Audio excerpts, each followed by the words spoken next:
Saudações, inscritos do canal Despertar de Consciência. Aqui quem fala mais uma vez com vocês é Emissário Cristiano. Chegamos à parte 5, a continuidade. Informações e informações vão vindo.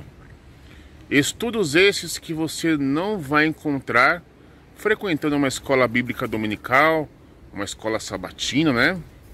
Por que que os judeus devem rejeitar a crença em Yeshua, né? Bem, quem não vai gostar desse estudo aqui são os judeus netzarins, né? Os judeus messiânicos que aceitam a crença em Yeshua, né?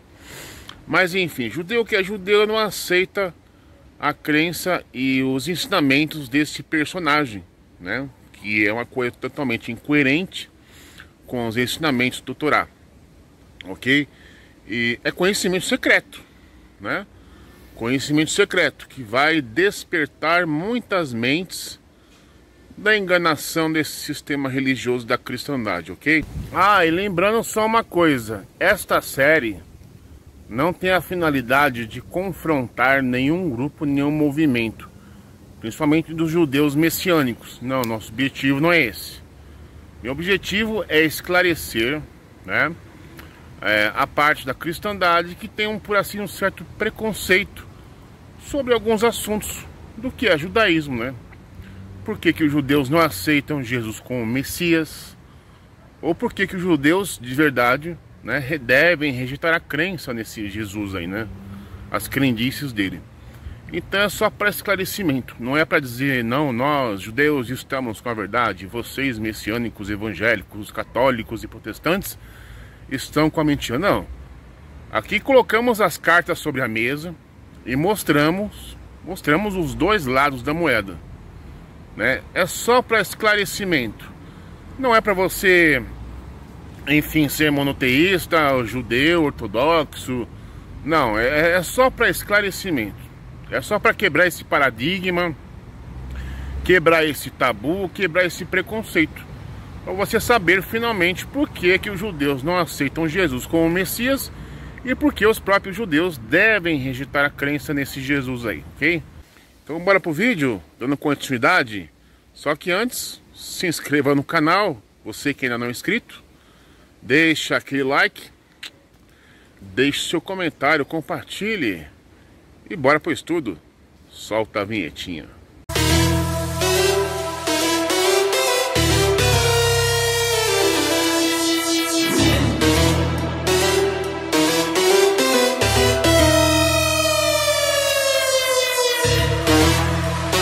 E vamos dar continuidade ao nosso estudo, né? Você que está acompanhando esse estudo maravilhoso e descobrir por que que os judeus devem rejeitar a crença em Yeshua, né? E vamos pegar aqui uma alegação cristã, a continuação da parte 4, né?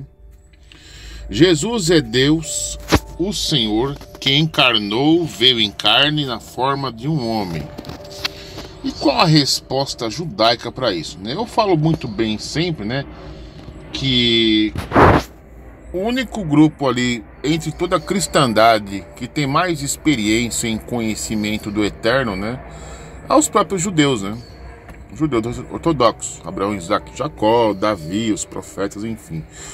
Cristãos, gente, cristãos, evangélicos, pastores, bispos, apóstolos, eles não podem falar com tanta, né, com tanta crença, né, mais do que os judeus, né? É a mesma coisa você tentar dirigir, aprender a dirigir com pai, irmão, tio, né? Mas quem realmente vai dar a tua habilitação ali vai ser o policial civil, né? Aquele que te acompanha, aquele que te avalia.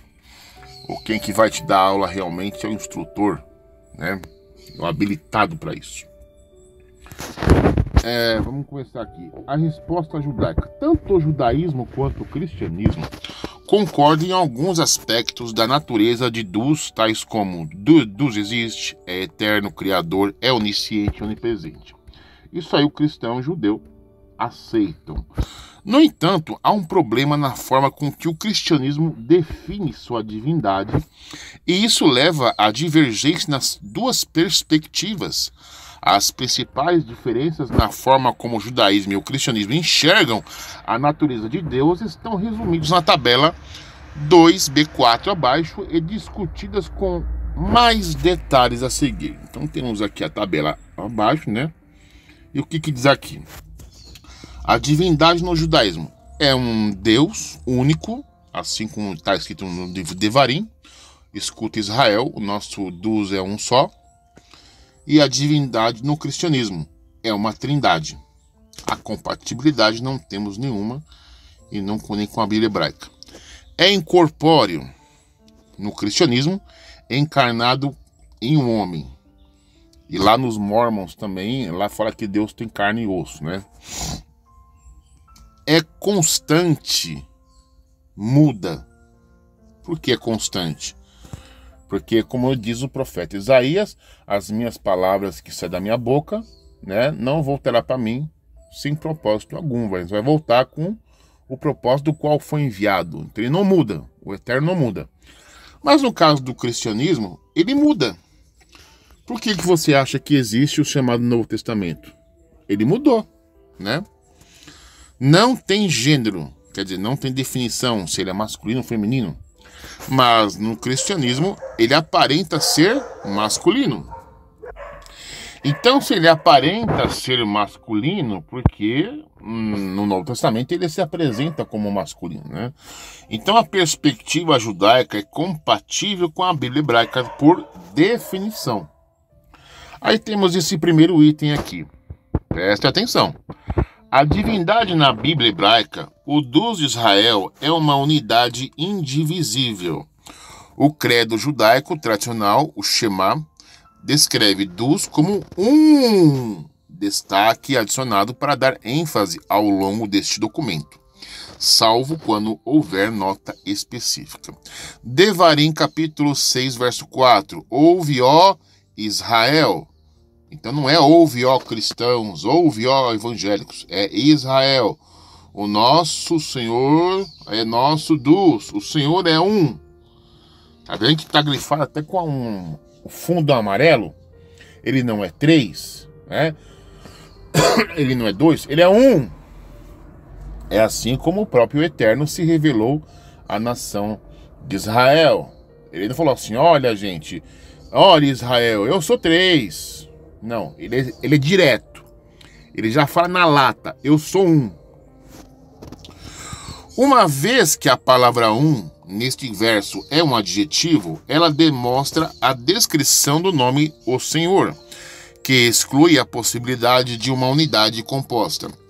O conceito de Deus como uma unidade indivisível também pode ser entendido a partir da seguinte passagem no livro de Isaías. Isaías capítulo 44, verso 6. Assim diz o Senhor, o Rei de Israel, o seu Redentor, o Senhor dos Exércitos. Eu sou o primeiro e eu sou o último, e além de mim não há Deus. Notaram aqui? Então chamar Jesus, Yeshua, de Deus é a mesma coisa que chamar o Eterno de mentiroso. O Eterno falou assim, olha, não há Deus além de mim. Não há Salvador. E aí aparece lá um fala que ele é Deus agora, né? Vamos continuar aqui. A declaração eu sou o primeiro indica que ele não tem pai. Né? Olha só, ele não tem pai. Quando ele diz eu sou o último, significa que ele não gera filhos. E finalmente, quando Deus proclama além de mim não há Deus, demonstra que ele não compartilha seu todo com nenhuma entidade ou divindade. Ele não tem parceiros. Ele não tem parceiros, gente. Entenderam? Por outro lado, a divindade para a esmagadora maioria dos que se identificam com o cristianismo descreve-no como uma divindade trina, composta pelo Pai, Filho, Jesus e o Espírito Santo. A Trindade. As explicações tradicionais da natureza trina, 3 entes distintos, variam a partir da descrição de 3 componentes como sendo 3 entes distintos em um extremo.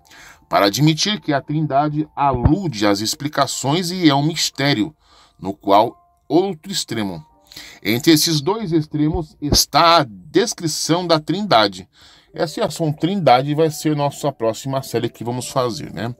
E é uma unidade composta, uma entidade única que tem 3 diferentes personalidades ou manifestações. O ponto em comum nessas descrições é que todos os trinitaristas sustentam que a Trindade é consistente com o monoteísmo. No entanto, de acordo com os relatos do Novo Testamento, cada uma das 3 entidades que compõem a Trindade tem diferentes concepções, poderes e vontades, o que é uma característica comum das religiões politeístas. É interessante notar que os apologistas cristãos tendem a apontar para um número seleto de passagens do Antigo Testamento cristão. Quando falar de Antigo Testamento, olha só a definição, tá vendo? Antigo Testamento. Então, o Antigo Testamento não é judaico. O Antigo Testamento é dos padres, gente, entendeu? Por quê? É uma coisa adulterada para sustentar a teoria deles, né? No Antigo Testamento cristão, para justificar a natureza trina de sua divindade através de uma pluralidade aparente. Por exemplo, Gênesis capítulo 1, 26. No entanto, uma análise no hebraico bíblico revela dezenas de passagens que falam da unicidade de Deus, sua natureza única, do não compartilhamento de sua glória com nenhum outro Deus, etc. Porém, nenhuma passagem onde Deus é descrito como uma unidade composta, que se apresenta como 3 manifestações. Entendeu a diferença, gente? É o hebraico. Se você pega uma Bíblia hebraica, se deu trabalho de estudar a língua hebraica. Tem até curso de graça. Aí você vai pegar uma Bíblia hebraica e vê como está o Antigo Testamento. Então você vai perceber as adulterações. Item 2a. O terceiro princípio da crença judaica no Rabino Moshe ben Maimon, o tal do Rambam, Maimônides, afirma que Deus é incorpóreo. Isto significa que ele não pode ser percebido como tendo qualquer forma.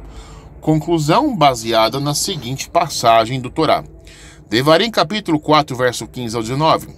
E guardarás, pois, as vossas almas, pois nenhuma imagem viste no dia em que o Eterno falou convosco no Horebe, no meio do fogo, para que não se tornem corruptos, e façam alguma imagem esculpida na forma de qualquer figura, semelhança do homem ou de mulher, imagem de algum animal na terra, imagem de alguma ave que voa pelos céus, imagem de qualquer coisa que se arrasta pelo chão, imagem de algum peixe que esteja nas águas debaixo da terra, e não levantes os teus olhos para os céus e vejas o sol, a lua, as estrelas, e todo o exército dos céus que o Senhor teu Deus repartiu a todos os povos debaixo dos céus, e sejas atraído para prostrar perante eles e servi-los.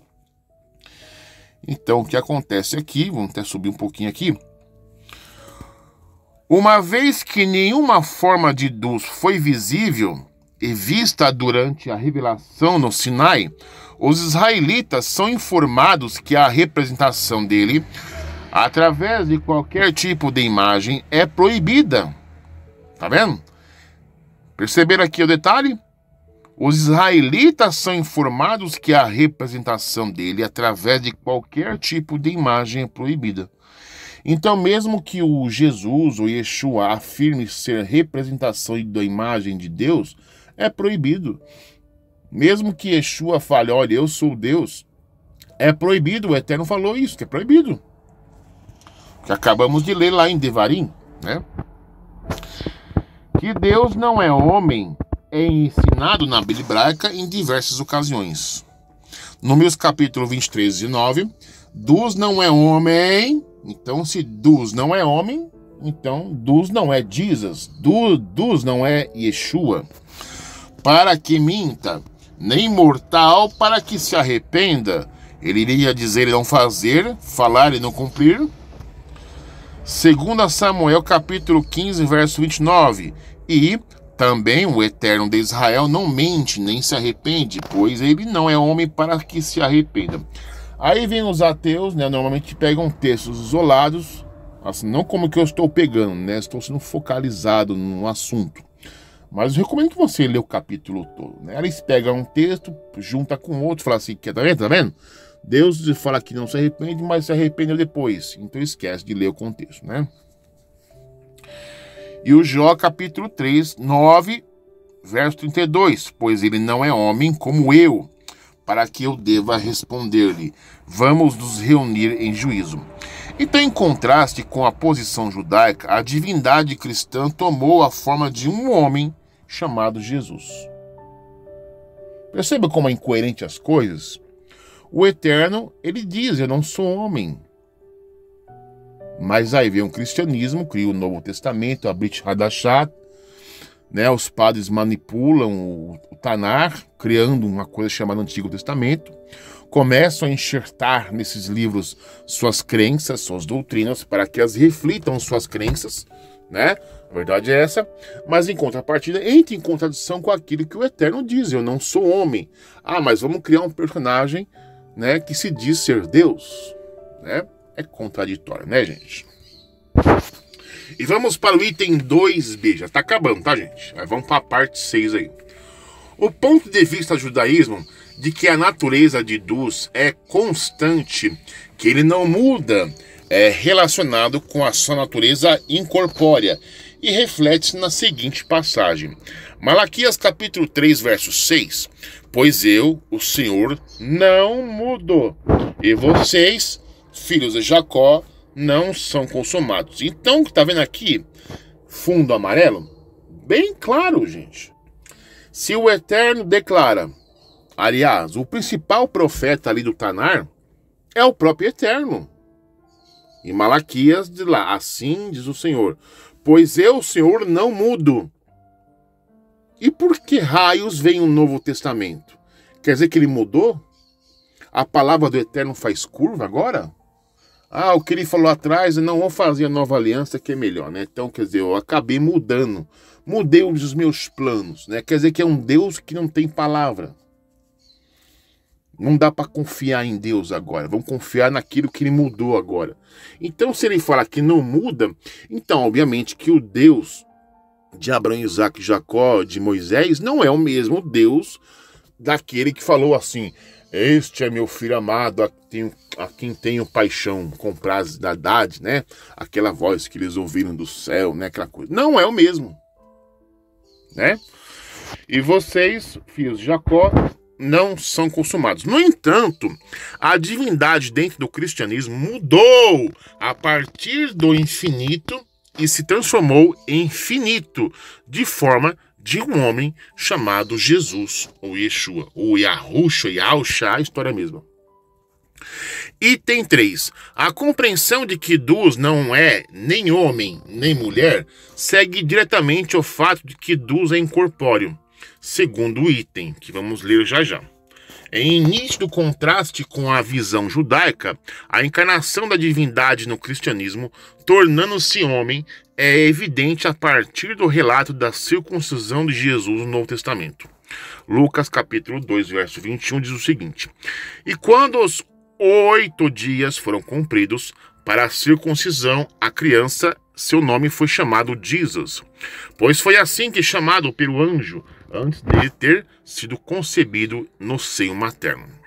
A conclusão: Jesus não pode ser Deus na Bíblia hebraica, nem no judaísmo. Por quê? Aí que vamos descobrir. Deixa eu até ajeitar aqui, senão sai tudo errado na hora de editar. Jesus é filho primogênito de Deus e que, através do seu amor pela humanidade, enviou à terra para ser sacrificado, a fim de redimir a humanidade do pecado original. Qual a resposta judaica para isso? Por que, como falamos resposta judaica? Para você entender. Porque é o povo que conhece mais o Eterno do que o cristianismo, né? Você percebeu as incoerências? O cristianismo ensina uma coisa distorcida, mas o Eterno fala que ele não muda, né? Tem até a passagem, se não me engano, em Zacarias, né? Onde o próprio Eterno fala que ele está com o judeu. Acho que é o Zacarias capítulo 8. Que as pessoas puxaram lá a hora das vestes do judeu e falaram assim: olha, ouvimos dizer que o Eterno está com vocês. Tá vendo? Diferente, né? Vamos lá. Uma discussão sobre a questão a respeito da doutrina cristã do pecado original. Não li a parte de cima aqui. Das mais várias posições cristãs sobre os aspectos da natureza dos abordadas neste ensaio, esta é talvez a mais extrema do que a Bíblia hebraica ensina. Várias questões que se relacionam com esta afirmação devem ser abordadas. Dus gerando um filho. O sacrifício do próprio filho, expiação vicária humana e o sentido das ofertas dos sacrifícios descritos na Bíblia hebraica, né? Aí vem aquela pergunta: qual profeta disse que Dus tem filho primogênito? Eu nunca vi. Qual profeta bíblico falou que o filho de Dus iria ser sacrificado para perdoar o pecado da humanidade para quem aceitar ele? Eu nunca vi, né? Uma discussão sobre a questão a respeito de uma doutrina cristã do pecado original aparece em outro ensaio e não será repetida aqui. Basta dizer que o judaísmo respeita essa doutrina, né? Então, aí ficamos por aqui na parte 5, né? Na próxima parte, nós vamos falar sobre: poderia Dus gerar um filho? É o que eu acabei de falar. Qual profeta disse que Dus teria um filho primogênito e que ele enviaria esse filho para que esse filho morresse para perdoar o pecado da humanidade? Nenhum. Cadê a profecia da ressurreição? Não existe. Se o Eterno não muda, então que Deus é esse apresentado novo? É outra coisa, não é o mesmo. Então, quando você pega uma Bíblia hebraica, você vê as diferenças.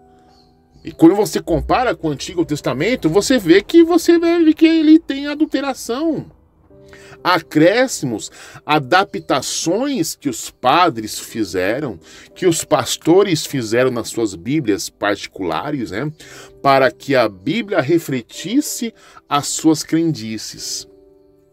Aqui não tem trindade, então eu vou colocar o dogma dela subliminarmente. Não vou colocar especificamente a palavra trindade, porque nem a palavra trindade não existe. Mas eu vou colocar aqui na Bíblia hebraica, no Antigo Testamento e no Novo, os conceitos dela. Aí os crentes vão ler e vai pegar textinho isolado, porque isso é sentido espiritual. Meu, não tem como, cara. Não tem como. Ok, gente? Um grande abraço para todos. Até a parte 6. Fui.